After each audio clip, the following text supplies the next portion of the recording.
नमस्कार, आपके साथ में रोहित कुमार। आप न्यूज फाउंडेशन पर। एनडीए के अंदर में सीटों का बंटवारा हो गया है। सबसे बड़ी पार्टी के तौर पर बीजेपी बिहार में कुल 17 सीटों पर चुनाव लड़ेगी, तो 16 सीटों पर जदयू चुनावी दंगल में इस बार लोकसभा की होगी। तो चिराग पासवान की सीटें कम होकर के उनके खाते में आई हैं 5, जीतन राम मांझी और उपेंद्र कुशवाहा के हिस्से में आई हैं कुल एक सीटें। 5 दल एनडीए का हिस्सा हैं और ये पांचों बिहार में ताल ठोकने को तैयार है। प्रत्याशी कौन कौन होगा, इन तमाम चीजों पर बात करेंगे। लेकिन एक सीट जिस पर सबसे ज्यादा किसी की नजर है, दक्षिण बिहार की वो सीट है, तो वो सीट है नवादा की।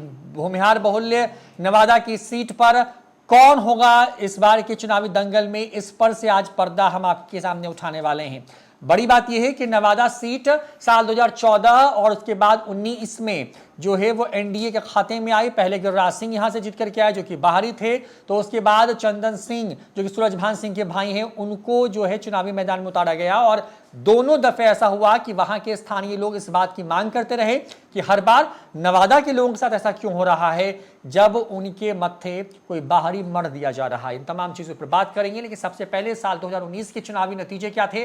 तो साल 2019 में ये सीट चली गई थी लोजपा के खाते में, जो कि इस बार यानी कि साल 2024 के चुनाव में बीजेपी ने फिर से लोजपा से वापस ले ली है। और अमित शाह का एक बयान था कि कमल नवादा में खिलेगा, तो उसी बयान पर आएंगे और उसी के हिसाब से पूरी बात को आगे बढ़ाएंगे। तो बिहार की नवादा सीट से चंदन सिंह चुनावी मैदान में थे और आरजेडी के प्रत्याशी को उन्होंने चुनाव हराया था। लोजपा को वहां पर कुल 4,95,684 वोट आए थे, जबकि आरजेडी के खाते में वहां पर 3,47,612 वोट आए थे। और जो वोटों का जीत और हार का जो अंतर था वो करीब करीब 1.5 लाख वोटों का था। बिहार में साल 2019 के जो लोकसभा चुनाव हुए, उन चुनावों में लगभग सीटों पर जो जीत का रेशियो था वो 1.5 लाख प्लस का था और नवादा सीट भी उसमें से थी। देवांशु हमारे सहयोगी हमारे साथ में। देवांशु, क्योंकि अब ये पर्दा उठ गया है कि एनडीए में किसके खाते में कौन कौन सी सीट आई है, और क्योंकि हम बात करें नवादा सीट की जो सबसे हॉट सीट में से एक है, इस बार कौन रेस में है वहां पर? देखिए, बिहार एनडीए में आज सीटों के बंटवारे का ऐलान कर दिया गया। 4 सीटें रही जहां पर अदला बदली की गई। पहला नवादा, गया, शिवहर, काराकाट। 3 सीट तो समझ में आया क्यों अदला बदली हुई। गया सीट जो है वो जीतन राम मांझी लड़ेंगे, इसलिए वो जो है वो जेडीयू ने दे दिया। शिवहर सीट से बीजेपी ने ये सीट जो है वो जेडीयू को दे दिया क्योंकि लवली आनंद को चुनाव लड़ना था। काराकाट सीट जेडीयू ने जो है वो ट्रांसफर हुआ आरएलएम यानी कि राष्ट्रीय लोक मोर्चा यानी कि उपेंद्र कुशवाहा की पार्टी को, इसलिए क्योंकि उपेंद्र कुशवाहा को लड़ना था। अब सवाल यह है कि नवादा लोजपा ने बीजेपी को क्यों दिया, बीजेपी को ये सीट क्यों चाहिए थी, ज़रूरत क्या थी। देखिए, हालांकि ये सीट जो है वो बीजेपी की ही सीट थी, विनिंग सीट थी। गठबंधन धर्म के तहत 2019 में नवादा जो है वो लोजपा को चला गया था, लेकिन बीजेपी को ये सीट चाहिए थी। और ये सीट का सर्वप्रथम ऐलान जो है वो अमित शाह ने किया था जब नवादा में थे। तो उन्होंने कहा था कि 2024 में नवादा में कमल खिलेगा। आज के ऐलान से, बिहार एनडीए के ऐलान से नवादा सीट जो है वो बीजेपी के खेमे में चले गए। बड़ा सवाल यह है कि आखिर कौन होगा उम्मीदवार इस बार, बाहरी होगा या स्थानीय होगा। देखिए, मैं बीते दिनों नवादा गया था रोहित, तो मैंने कई लोगों से बातचीत की थी और उस बातचीत का मजमून ये रहा कि लोग कोई भी हो, गांव कोई भी हो सकता है किसी को पसंद करे ना पसंद करे, लेकिन हाँ एक बात वो कह रहे थे कि स्थानीय उम्मीदवार चाहिए। नवादा में हर बार कोई बाहरी आते हैं, जीतते हैं, लेकिन फिर एक तरह से कहीं ना कहीं अब नवादा की ज़रूरत यह है कि स्थानीय उम्मीदवार। तो हम आपको देखिए, बीजेपी में कुल 10 जो हैं वो लोग हैं वो रेस में हैं। पहले सर्वप्रथम हम शुरुआत करते हैं कि आखिर स्थानीय दमदार उम्मीदवार बीजेपी के कौन हो सकते हैं।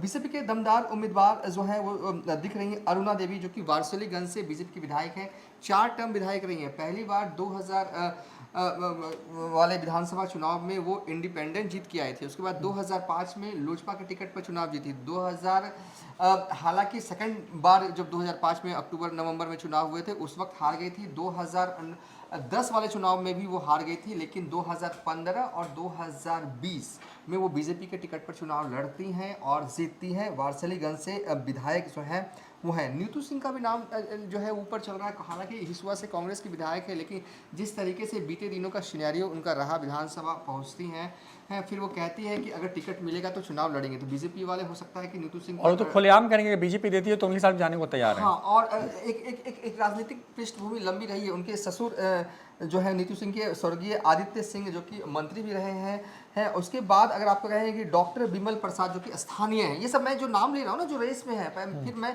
वीडियो के आखिरी में एकदम फाइनल नाम बताऊंगा आपको कि कौन ही है, लेकिन अब पहले जो रेस में अभी चल रहा है ना, घोड़े जो है वो दौड़ रहे हैं रेस में, मैं उम्मीदवार बनूंगा, उसमें एक डॉक्टर बिमल प्रसाद सामाजिक कार्यकर्ता है, पूर्व सिविल सर्जन है और नवादा के स्थानीय है, अरुणा देवी भी स्थानीय, नीतू सिंह, और एक और नाम जो कि नया जुड़ा है, बीते मतलब लगता है कि 15-20 दिन पहले जुड़ा है, डॉक्टर सहजानंद सिंह, बिहार के ही जाने माने डॉक्टर है। बिहार के, मैं कहूँगा कि पूरे देश भर में अगर कोई डॉक्टर है तो डॉक्टर सहजानंद सिंह को जरूर जानता होगा।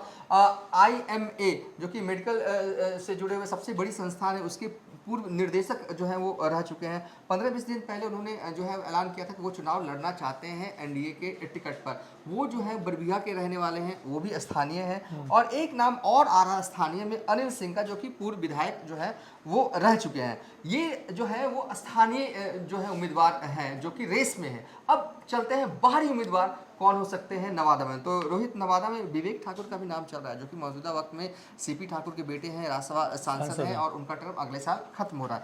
गिरिराज सिंह जो कि बेगूसराय से सांसद हैं और पहले नवादा 14 में नवादा से जीते हैं, यहाँ से सांसद भी रह चुके हैं। और ऐसा नहीं है, जब वो बेगूसराय के सांसद अभी भी हैं तो बीच बीच में कभी कदाल जो होता है ना 3-4 महीने में एक विजिट, जुड़ाव है उनका, नवादा जाते रहते हैं, भले ही वहाँ सांसद मौजूदा वक्त में नहीं है। राकेश सिन्हा का भी नाम जुड़ रहा है जो कि जो राज्यसभा सांसद हैं। ये 3 बाहरी नाम है, लेकिन सबसे बड़ा सवाल है कि बीजेपी जो है, जो मुझे लगता है कि वो सर्वे आधारित पार्टी है, बैक टू बैक सर्वे होते रहे। बीजेपी को पता है कि उनकी कमियां क्या है, उनकी ताकत क्या है, और अगर बीजेपी वालों ने सर्वे करवाया होगा नवादा सीट को लेकर, करवाया ही होगा, एक क्या 3-4 सर्वे रखे होंगे, तो उस सर्वे में ज़रूर आया होगा अमित शाह और JP नड्डा के पास कि लोगों की डिमांड है, लोगों की चाहत है, लोगों की ख्वाहिश है कि कोई स्थानीय उम्मीदवार हो इस बार। तो ये है ना कि चाहत को मिला देने वाली बात है, लोग जनता के जो चाहती है उससे मिला देने वाला। हालांकि ये इस सीट पर बीजेपी इतनी स्ट्रांग है कि किसी को भी लड़वा देना वो जीत जाएगा, इतनी स्ट्रांग है, क्योंकि भूमियार बहुल जो है वो इलाका है और हमेशा से बीजेपी की इस सीट पर पकड़ रही है। बहरहाल बीजेपी के आला कमान को ये तय करना है कि वो जनता की चाहत, जनता की ख्वाहिशों के साथ चलेगी कि अपनी कोई ख्वाहिश जो है वो मिला देगी, यानी कि बाहरी उम्मीदवार जो है उतारेगी। अगर स्थानीय उम्मीदवार चले तो मैंने 5 नाम लिए, डॉक्टर अनिल सिंह, माफ कीजिएगा, अनिल सिंह,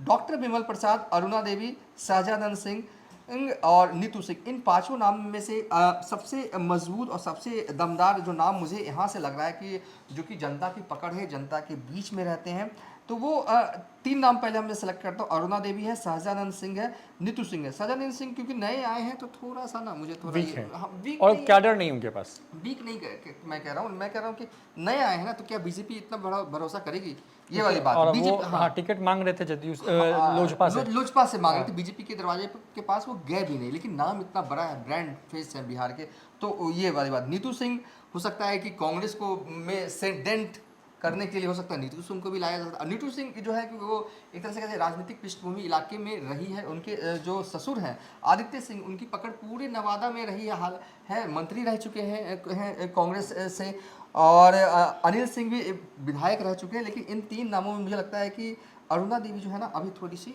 स्ट्रॉन्ग मुझे लग रही है। चलिए इसमें थोड़ा विस्तार से इसको और थोड़ा अरुणा देवी पे बात करेंगे। तो बताते हैं कि दरअसल यहाँ पर नवादा जो लोकसभा सीट है वहाँ पे कुल 6 विधानसभा की सीटें हैं, जिसमें से बरबीघा है जो कि भूमिहार बहुल्य मान सकते हैं आप। वहाँ पे श्री कृष्ण सिंह जो बिहार के पहले मुख्यमंत्री श्री कृष्ण बाबू, उनकी जन्मस्थली और कर्मभूमि रही है।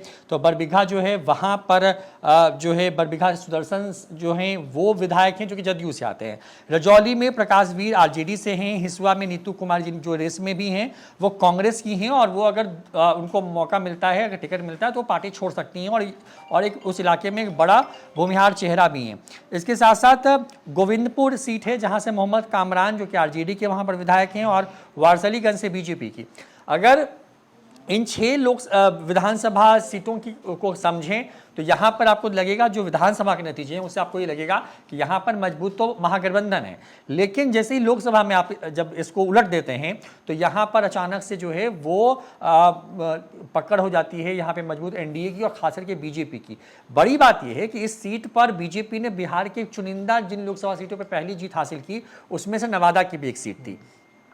अब यहाँ पर क्योंकि चंदन सिंह मौजूदा सांसद हैं यहाँ पर, जो कि पशुपति पारस वाले गुट में चले गए थे, चिराग पासवान उनको लेने को तैयार नहीं था, शायद यही वजह थी चिराग पासवान ने नवादा पर बड़ी मारामारी थी, तो चिराग पासवान ने संभवतः इस वजह से भी सरेंडर किया हो, या बीजेपी को वो सीट चाहिए थी हर कीमत पर, यह भी कारण होगा। गिरिराज सिंह 14 के चुनाव में वहां से जीत करके आए थे, बीजेपी के लखीसराय से आते हैं, लेकिन वो जीते कहां से, तो नवादा से, और नवादा से जुड़ाव अभी भी उनका बना हुआ है। अब देवांशु जी वहां पे एक बात कह रहे थे, उस बात को बीच में हम आएंगे। भोला सिंह जो थे, बड़े भूमिहारों के नेताओं के तौर पे गिने जाते थे बिहार के, वो वहां से जीत करके आ चुके हैं।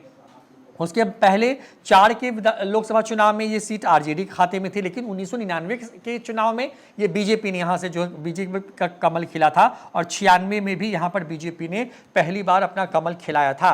तो ये बिहार की इस सीट का हाल है। अब जैसे देवांशु जैसे 2 बातें जो कह रहे थे, बता रहे हैं कि गिरिराज सिंह और राकेश सिन्हा। अब देखिए, गिरिराज सिंह नवादा से गए हैं बेगूसराय, फिलहाल बेगूसराय के सांसद हैं, और जो राकेश सिन्हा है वो राज्यसभा के सांसद हैं। तो अगर राकेश सिन्हा बेगूसराय से लड़ते हैं तो गिरिराज सिंह नवादा आ सकते हैं, बिल्कुल आ सकते हैं, क्योंकि गिरिराज सिंह को ड्रॉप करना बीजेपी के लिए फिलहाल अभी पॉसिबल नहीं है, क्योंकि उनका वो एक विराट हिंदुत्व वाला और एक बिल्कुल प्रो मोदी बोलते हैं, तो मतलब एक वैसा वोकल आदमी चाहिए बिहार के अंदर में। अब दूसरी जो बात देवांशु जी बता रहे, एक चीज मुझसे मतलब छूट गया था, एक नाम और है गुंजन सिंह। हालांकि देखिए वो भी रेस में है, वो चुनाव तो लड़ेंगे, अगर बीजेपी अगर उन्हें टिकट नहीं देती है तो वो निर्दलीय ही चुनाव लड़ेंगे। और एक चीज और है रोहित, आप भी जानते हैं कि नवादा में अगर वही जीतता है जो अगर भूमियारों ने चाह लिया जिसे, वो जीत जाएगा। मैं बिल्कुल, हाँ। और गुंजन सिंह भी रेस में है। अब तय बीजेपी को करना है, सब सर्वप्रथम स्थानीय लेना है या बाहरी लेना है। अगर स्थानीय लेना है तो 2-3 नाम रेस में है, अगर बाहरी लेना है तो मुझे यहाँ से 2 नाम ज्यादा सटीक लग रहे हैं, विवेक ठाकुर और गिरिराज सिंह। मुझे गिरिराज सिंह लगते हैं। आपको गिरिराज सिंह लग रहा है कि चांसेस अगर बाहरी लेना हो तो, क्योंकि राकेश सिन्हा को भी अकोमोडेट करना, और ये विवेक ठाकुर अगले साल तक है, तो उतना कोई ये नहीं है। हाँ, तो ये पूरी स्थिति है नवादा सीट की। नवादा सीट पर क्योंकि 5 वहाँ के स्थानीय और 3 नाम ऐसे जो कि बाहरी हैं, और उस रेस में अरुणा देवी का नाम सबसे आगे इसलिए भी चलता नजर आ रहा है क्योंकि वो महिला हैं, भूमिहार जाति से आती हैं, लगातार जीतते रहने वाली हैं, और उस इलाके में मतलब कि उनकी छवि कुछ ऐसी है कि लोग उनको बड़ा गंभीर मानते हैं। और क्योंकि स्थानीय हैं तो ऑब्वियस तौर पर, क्योंकि स्थानीय का ही मुद्दा है, तो एक जो विवाद है वो शांत हो सकता है। तो ये पूरी स्थिति जो है वो नवादा को लेकर के है। सीटों का बंटवारा हो चुका है, क्योंकि बिहार की 2 सीटें जो सबसे ज़्यादा चर्चा के अंदर थी, वो एक हाजीपुर जहाँ पे अब चिराग पासवान जो है चुनाव लड़ने जा रहे हैं, और दूसरी सीट जो कि अब सामने निकल के आई है वो सीट है नवादा की। और नवादा में कौन होगा, बाहरी या जो स्थानीय है, वो इस पर जो हमारी पड़ताल है उसके हिसाब से लग रहा है कि इस बार बीजेपी स्थानीय को ही मौका दे सकती है, अगर गिरिराज सिंह और राकेश सिन्हा वाली मजबूरी उनके साथ ना हो तो। फिलहाल इस खबर में इतना ही। देखते रहिए न्यूज़ फॉर नेशन। नमस्कार।